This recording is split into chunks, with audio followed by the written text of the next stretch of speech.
Assalamualaikum warahmatullahi wabarakatuh. Halo kawan. Kami dari Kantor Pencarian dan Pertolongan Kelas Raya dari Angkatan 16 kelompok 2B. Di sini kami akan menyampaikan podcast dialog kebangsaan tentang visualisasi bangsa, membangun rasa cinta tanah air dan bangsa. Nah, sebelum itu ada pepatah mengatakan tak kenal maka tak sayang, maka ikuti perkenalan dari kelompok 2B yuk.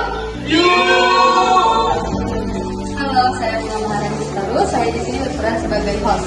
Perkenalkan, nama saya Iwan Firabi sebagai host. Halo, perkenalkan nama saya Ismawarni. Di sini saya sebagai narasumber. Halo, saya Julinda. Saya sebagai narasumber. Baik, di sini saya Muhammad Hanis Saputra sebagai narasumber. Nama saya Muhammad Syahban Abadi sebagai narasumber. Saya adalah Fajar, saya sebagai narasumber.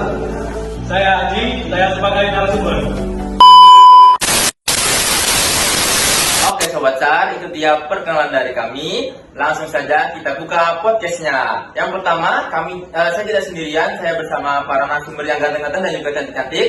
Dan juga ada host saya ditemani host yang paling cantik juga, yaitu Bunga. Ada beberapa pertanyaan tentang dialog kebangsaan, yaitu visualisasi kebangsaan cinta tanah air dan bangsa. Oke, langsung saja host Bunga untuk ada beberapa pertanyaan, silahkan. Oke, langsung saja nih, saya ke Mas Anggit mengenai visualisasi bangsa. Apa sih yang dimaksud dengan visualisasi bangsa itu sendiri menurut Mas Anggit? Baik, terima kasih Mbak Bunga. Menurut saya, visualisasi bangsa itu bentuk bagaimana kita melihat dan menunjukkan Indonesia. Bisa lewat gambar, film, seni budaya, sosial media, bahkan logo atau warna. Yang penting bukan cuma visualnya, tapi makna dibalik itu. Misalnya, foto anak-anak belajar di bawah pohon bisa lebih menggugah daripada pidato panjang soal pendidikan. Nah, menurut saya segitu sih Mbak. Wah, menarik nih penjelasan dari Mas Anggit.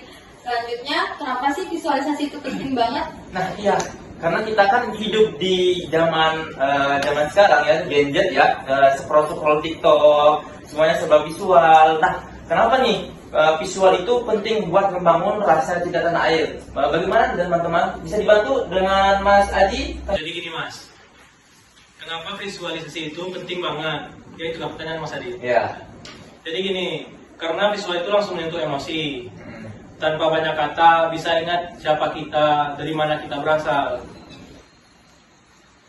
Visual yang bagus bisa jadi pengingat, bisa jadi inspirasi, bahkan bisa jadi bentuk perlawanan terhadap upah dan terhadap apatisme.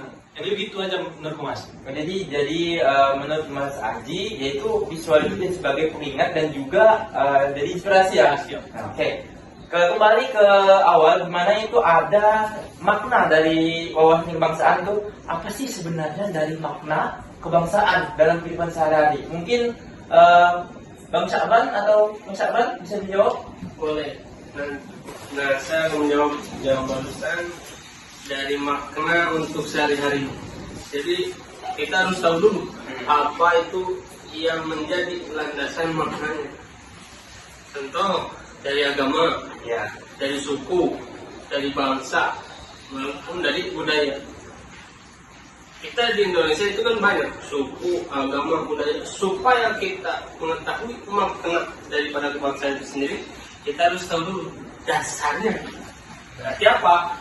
Jadi satu mengalihkannya dulu. Kalau kita udah tahu, baru kita bisa melaksanakan dalam kehidupan sehari-hari.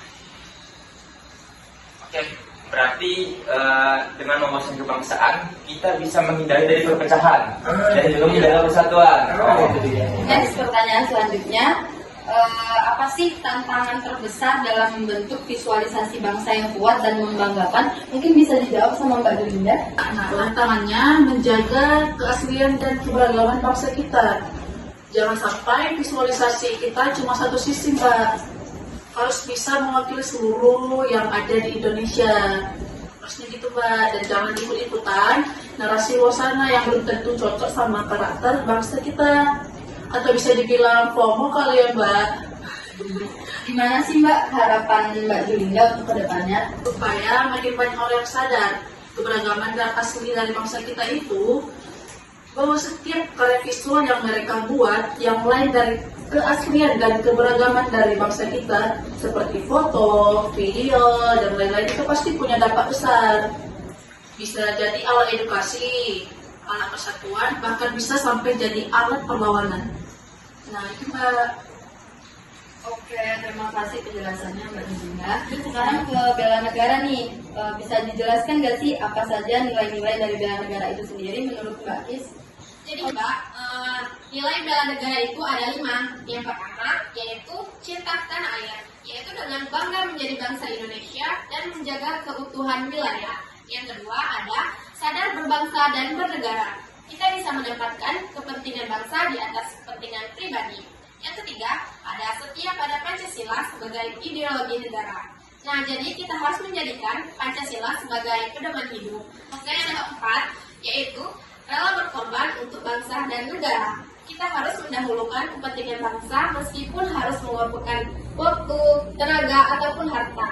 Dan yang kelima, mampu bela negara, yaitu dengan memiliki kemampuan sesuai perannya masing-masing. Nah, misalnya bekerja secara profesional, menjaga lingkungan, hingga melawan ancaman non-militer. Nah, menurut saya itu aja sih Mbak. Ada lagi nih satu pertanyaan buat narasumber.